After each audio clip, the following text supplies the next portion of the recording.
This is the all-new Toyota RAV4, and it's the replacement for the best-selling vehicle in the United States that's not a full-size pickup. Now, the previous generation had been getting a little bit long in the tooth, but it's still been a strong seller. I'm here in Carmel, California to find out if the new RAV4 can improve upon the attributes of the old one to maintain its status at the top of the heap. To see how the 2018 RAV4 measured up to its rivals, check out our recent comparison test video.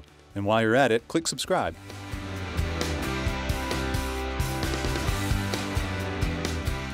The RAV4 is on a new platform, and it's not that much different size-wise than the outgoing RAV4. The biggest difference is the wheelbase, which is just over an inch longer than the old RAV4. In terms of height and length, it's pretty similar. It's a little bit wider than the old one. There is about 2 inches more ground clearance in this car, so if you're going to go off-road, this one has you covered better than the old one does. Speaking of off-road, there are 3 all-wheel drive systems available. There's a standard on-demand all-wheel drive system, and some trim levels offer what they call a torque vectoring all-wheel drive system, which has a fancy rear differential which can proportion torque left and right across the axle. This is a system that's intended to help handling as much as it can help off-road as well. So if you're going to go off-road, look at an adventure trim and you're going to get the torque vectoring all-wheel drive. The third all-wheel drive system is the hybrid, which drives the rear axle strictly electrically. It doesn't have a drive shaft from the front going to the rear differential.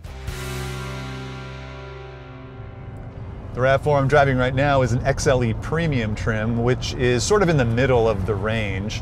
You can get a more affordable one, an LE, or an adventure trim, which is further up, all the way up to a limited, and then there's a hybrid model as well. The XLE and the XLE Premium is going to be the heart of RAV4 sales. This is where most people land when they get a RAV4, at least that's the expectation. So what is it like to drive? It's a new 2.5 liter 4-cylinder, which is the same displacement as the old engine, but it's a different engine. It's about 200 horsepower, and it's not going to blow your hair back. This is not a super powerful car by any means. It makes most of its power up high. And around town, if you stand on it down low, you're going to be waiting a little bit for this thing to get going. The 8-speed transmission, however, is quite good. It's got smooth shifts, it makes good decisions, it even holds gears when you're climbing a grade.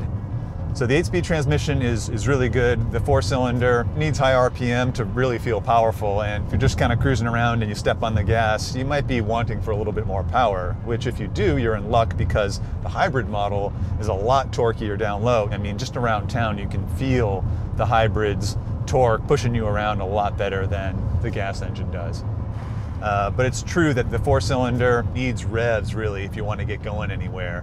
And when you give this thing a lot of throttle, if you really need to make that freeway pass, for example, the engine gets pretty vocal as well. But once you're cruising around, the engine quiets down, and then the only thing you're really hearing is a bit of road noise. Wind noise is pretty well banished in this car.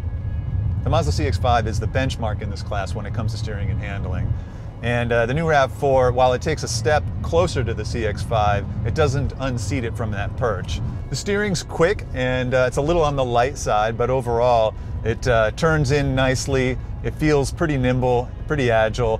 It doesn't roll a lot when you steer it into a bend, but it's not the most sporty SUV out there. And to be honest, this is the right way to go with a vehicle like this. It does what you want when you want to do it.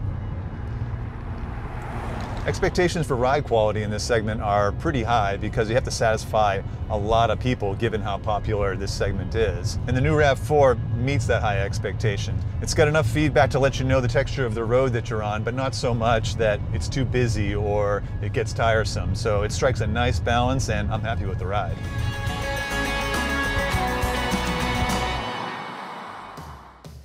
Like the rest of the RAV4, the interior is all new too, and one of the features I like about it is the visibility. It has these slim pillars and the mirrors are now attached to the door, which makes a big difference in terms of seeing pedestrians that are on street corners and things like that. It's got better materials throughout. It's definitely an upgrade compared to the outgoing RAV4, where the interior was one of its weak points.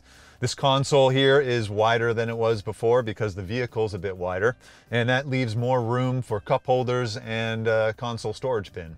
Toyota has added a whole lot of infotainment capability to this generation of RAV4. A 7-inch touchscreen is standard, as is Apple CarPlay, Amazon Alexa, and 4G LTE Wi-Fi.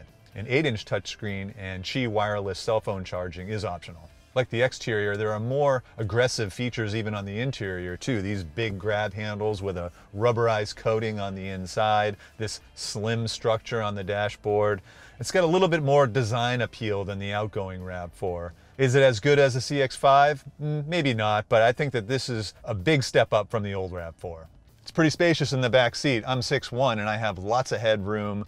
I have a pretty good amount of leg room. However, the back seat is pretty flat and I don't have a lot of thigh support in this seat. And when you consider that most trim levels have vents for the back seat passengers, overall, they're going to be pretty happy on a long trip.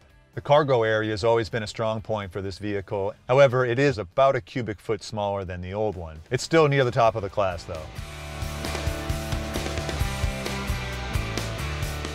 The new RAV4's improved fuel economy, sharper styling, and improved driving dynamics are only going to help its chances in this segment. And while the engine's a bit weak and prices have gone up, the list of features available is really long, so the value is actually stronger than ever. And because of that, I think the new RAV4 is poised for success. If you'd like to see more videos like this one, subscribe, and be sure to visit Edmunds to find your next car, truck, or SUV.